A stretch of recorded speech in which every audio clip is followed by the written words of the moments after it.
திருவள்ளூர் மாவட்டம் ஊத்துக்கோட்டை பக்கத்தில் இருக்கக்கூடிய தனியார் கடல் உணவு ஏற்றுமதி தொழிற்சாலையில அமோனியா வாயு கசிவால பாதிக்கப்பட்டு மருத்துவமனையில அனுமதிக்கப்பட்டவர்கள் அடுத்தடுத்து உயிரிழக்கிறதுனால பலி எண்ணிக்கை அதிகரிச்சுட்டு வருது.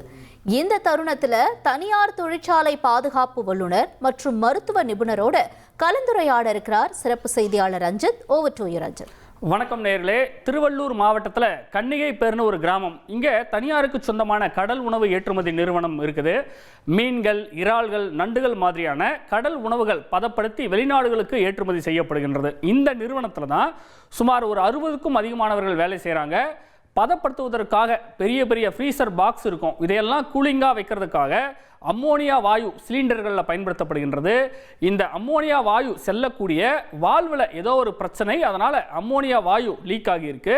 இந்த வாயுவை சுவாசித்த அங்கிருந்த தொழிலாளர்கள் பலருக்கும் வாந்தி மயக்கம் ஏற்பட்டது. உடனடியாக எல்லோரையும் அருகில் இருக்கக்கூடிய தனியார் மருத்துவமனைகள் மற்றும் அரசு மருத்துவமனைகளில் சிகிச்சைக்காக அனுமதிக்கப்படுறாங்க.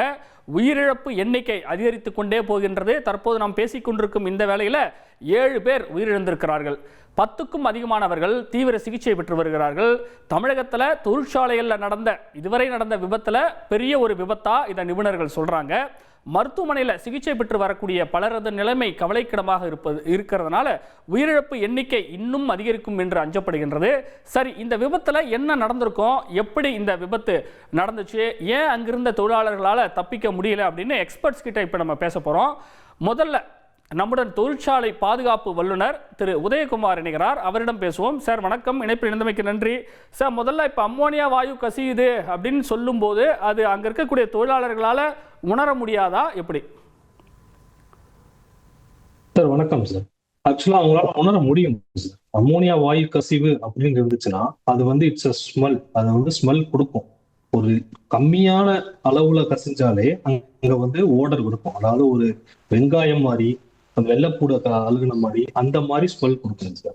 ஸோ இது வந்து ஹை, அதாவது bulk quantity of ammonia release ஆச்சு அப்படின்னாலும் கூட நம்மளுக்கு இமிடியேட்டாவே அந்த ஸ்மெல் மூலமாவே தெரிய வந்துடுங்க சார். ஓகேங்களா? அது வந்து கிளியரா அதுல வந்து அங்க மென்ஷன் பண்ணிருப்பாங்க சார். இந்த பர்பஸ்க்காக தான் இந்த ஸ்மெல். ஓகேங்களா? ஸோ வந்து ஃபர்ஸ்ட் பாயிண்ட் அதான், கிளியரா அவங்களுக்கு வந்து ஸ்மெல் வரும். அம்மோனியா ரிலீஸ் ஆச்சுனாலே அங்க வேலை பார்க்கக்கூடிய தொழிலாளர்களுக்கும் வரும்.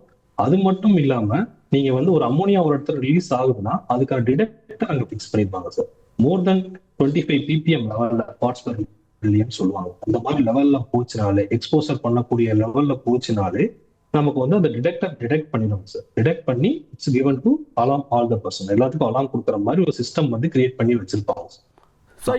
அம்மோனியா அதிகமான ஸ்டோர் பண்ணிக்கக்கூடிய ஒரு கம்பெனி. ஸோ இப்படி ஒரு லீக்கேஜ் வரும்போது சிஸ்டமே அலர்ட் பண்ணும் அப்படின்றீங்க. அப்போ இந்த இடத்துல சிஸ்டம் அலர்ட் செய்யாம விட்டுருக்குமா, இல்லை தொழிலாளர்கள் அதை வந்து ஒரு பெரிய சீரியஸான விஷயமா எடுத்துக்காம போயிருப்பாங்களா? சார் அது வந்து நம்மளுக்கு டீடைல்டு இன்வெஸ்டிகேஷன் ரிப்போர்ட் அங்கிருந்து நம்மளுக்கு கிடைச்சாதாங்க சார் நம்மளுக்கு ஃபுல்லா தெரியும். அங்க வந்து அந்த சிஸ்டம் அவங்க வந்து வச்சிருந்தாங்களா, அதாவது அதை வந்து டிடெக்ட் பண்ணக்கூடிய அந்த சென்சார்ஸ்லாம் அங்க வச்சிருந்தாங்களா. அந்த சென்சார்ஸ் இருந்துச்சுனாலே அவங்களை அலர்ட் பண்ணியிருக்கோம் இல்லைங்களா. அலர்ட் பண்ணாலே அவங்க எம்ப்ளாயிஸ் எல்லாம் வந்து அங்க இருக்கிறவங்க எல்லாம் மூவ் பண்ணி ஒரு பாதுகாப்பு இடம்னு சொல்லுவாங்க, சேஃப் அசம்பிளி பாயிண்ட், அந்த மாதிரி இடத்துக்கு அவங்களை வந்து மூவ் பண்ணுவாங்க சார். ஸோ அதுக்கு வந்து என்னங்கன்னா ஆன்சைட் எமர்ஜென்சி பிளான் அப்படின்னு சொல்லுவாங்க. அந்த மாதிரி பிளானை வந்து அந்த கம்பெனில, எந்த கம்பெனியா இருந்தாலும் எந்த ஒரு நிறுவனமா இருந்தாலும் அதுல வந்து இந்த ஆன்சைட் எமர்ஜென்சி பிளானை வந்து அப்ரூவ் பண்ணி கவர்மெண்ட் அப்ரூவ் பண்ணி இம்ப்ளிமெண்ட் பண்ணியிருப்பாங்க சார். அதாவது அந்த எம்ப்ளாயிகளுக்கும் நம்மளுக்கு வந்து ட்ரைனிங் மாதிரி கொடுத்துருப்பாங்க சார். கொடுத்துருந்தாங்கன்னா அவங்க கண்டிப்பா இந்த மாதிரி ஒரு அலாம் வந்துச்சுன்னா அவங்க அந்த இடத்துக்கு வந்து இமிடியேட்டா போய் அசம்பிள் ஆகணும். அப்படிப்பட்ட ஒரு இது வந்து அவங்களுக்கு அந்த ட்ரைனிங்கும் கொடுத்துருப்பாங்க சார். இதுதான் இந்த மாதிரி நம்ம பண்ணியிருக்கோம் சார். பண்ணியிருந்தாலும் நம்ம வந்து சம்டைம்ஸ் இந்த மாதிரிலாம் தவிர்த்துருக்கலாம். ஆனா அந்த கம்பெனில அந்த மாதிரி இருந்திருக்குமா அப்படின்றது நம்மளுக்கு டீடைல் இன்வெஸ்டிகேஷன் வந்தாதான், இன்வெஸ்டிகேஷன் கவர்மெண்ட் வந்து ப்ரொசீட் பண்றாங்க, பண்ணாதான் நம்மளுக்கு அந்த ஃபுல் இன்வெஸ்டிகேஷன் வந்தாதான் சார் தெரியும்.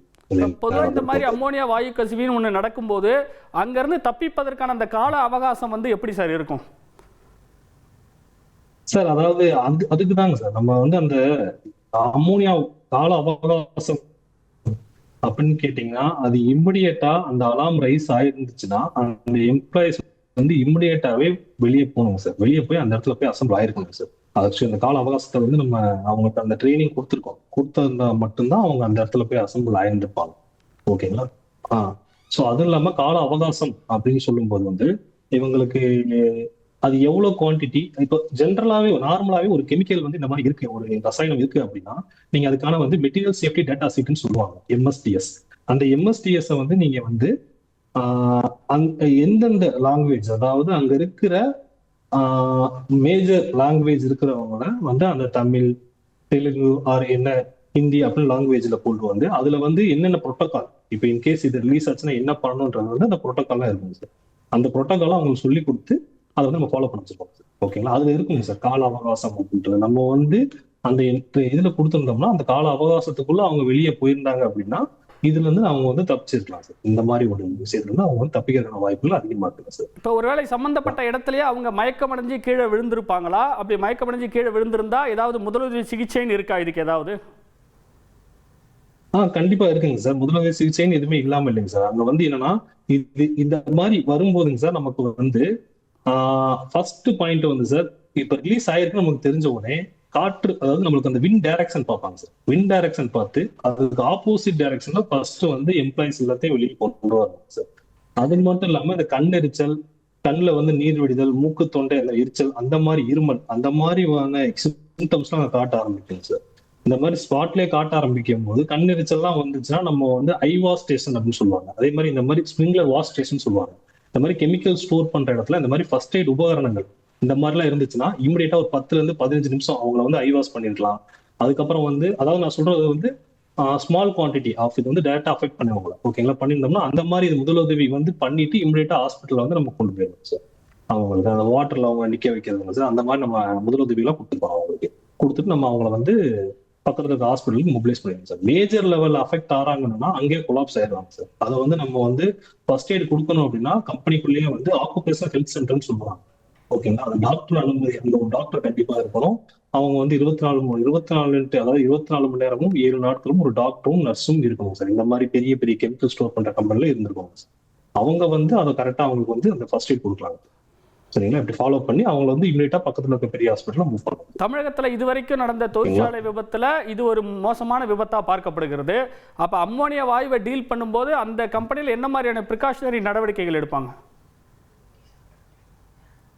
ஒரு கம்பெனில எந்த கெமிக்கல் மேஜரா அதாவது ஸ்டோர் பண்றாங்க, ஹை குவான்டிட்டியில ஸ்டோர் பண்றாங்க, அவங்க வந்து அதுல அதுக்கான புரோட்டோகால் நம்ம வந்து ஃபாலோ பண்ணிதான். ஓகேங்களா, அப்போ மெயினா பார்த்தீங்கன்னா safety protocol, major accidental hazardous இண்டஸ்ட்ரின்னு சொல்லுவாங்க. நம்ம கம்பெனிலேயே அந்த மாதிரி ஒரு ரூல் இருக்கு. அந்த ரூல்கான புரோட்டோகாலை நம்ம வந்து ஃபாலோ பண்ணணும். லைக் வந்து நம்ம சொன்ன மாதிரி இந்த டிடெக்டர் சிஸ்டம் இருக்கணும். அது மட்டும் இல்லாம அது வந்து அதுக்கான ட்ரைனிங், அவங்க ஆன்சைட் எமர்ஜென்சி பிளான் வந்து அப்ரூவ் வாங்கியிருக்கணும். அதுக்கான ட்ரைனிங் கொடுத்துருக்கணும். ப்ராப்பரான அசம்பிளி பாயிண்ட் வச்சிருக்கணும். ஸோ அதாவது அந்த இந்த காலகட்டத்தில் எமர்ஜென்சி காலகட்டத்தில் பத்தின ட்ரைனிங் அவங்களுக்கு அந்த பத்தின கொடுத்து. நன்றி சார். இணைப்பில் வந்து உங்களுடைய கருத்துக்களை பகிர்ந்து மிக்க நன்றி. நேரிலே இந்த கடல் உணவு பதப்படுத்தக்கூடிய இந்த தொழிற்சாலையில் இந்த விபத்தானது எப்படி நடந்திருக்கும் அப்படின்னு நம்மளுடைய ஏஐ டீம் ஒரு தத்ரூபமான வீடியோ உருவாக்கி இருக்கிறாங்க. அந்த வீடியோவை பார்க்கலாம்.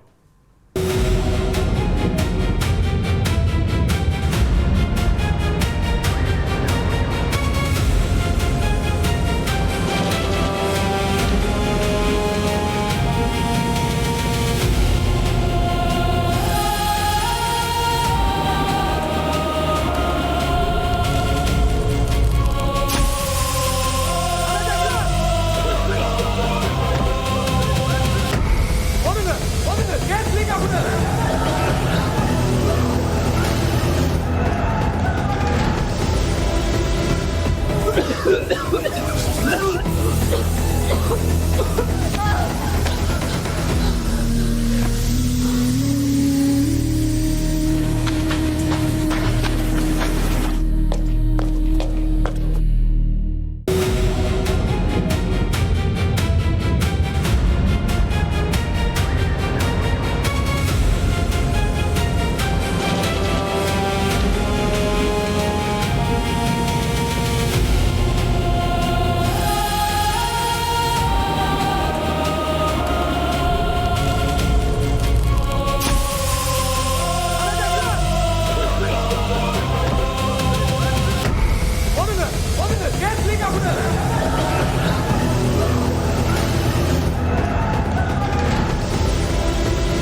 தமிழகத்தில் நடந்த தொழிற்சாலை விபத்துகளில் மிக மோசமான ஒரு விபத்தாக இந்த கடலுணவு தொழிற்சாலையில் நடந்த இந்த அம்மோனியா வாயு கசிவானது பார்க்கப்படுகின்றது.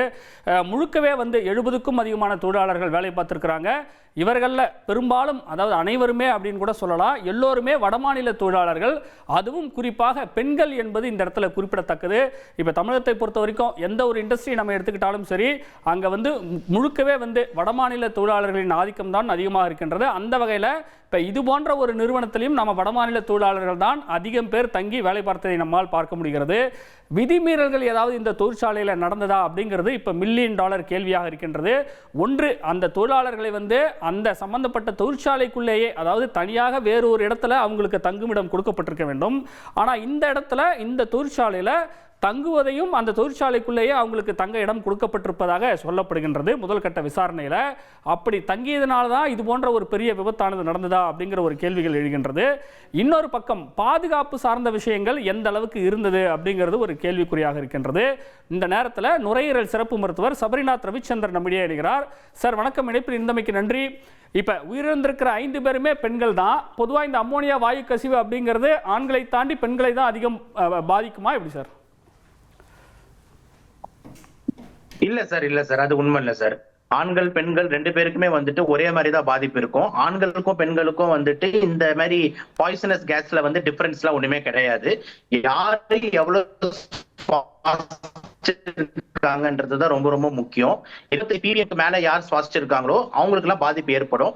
10 மடங்கு சுவாசிச்சவங்களுக்கு கொஞ்சம் ARDS அந்த மாதிரி ப்ராப்ளம் வரலாம். 100 மடங்கு சுவாசிச்சவங்களுக்கு இன்னும் ஆபத்தான கட்டத்துக்கு கொண்டு போய் இந்த பிராட் டெத்னு சொல்றோம்ல, அந்த லெவலுக்கு கூட கொண்டு போய் சேர்க்கும். சோ இந்த பாலினையில எந்த வேறுபாடும் இல்லைன்றதுதான் நம்ம பார்வை.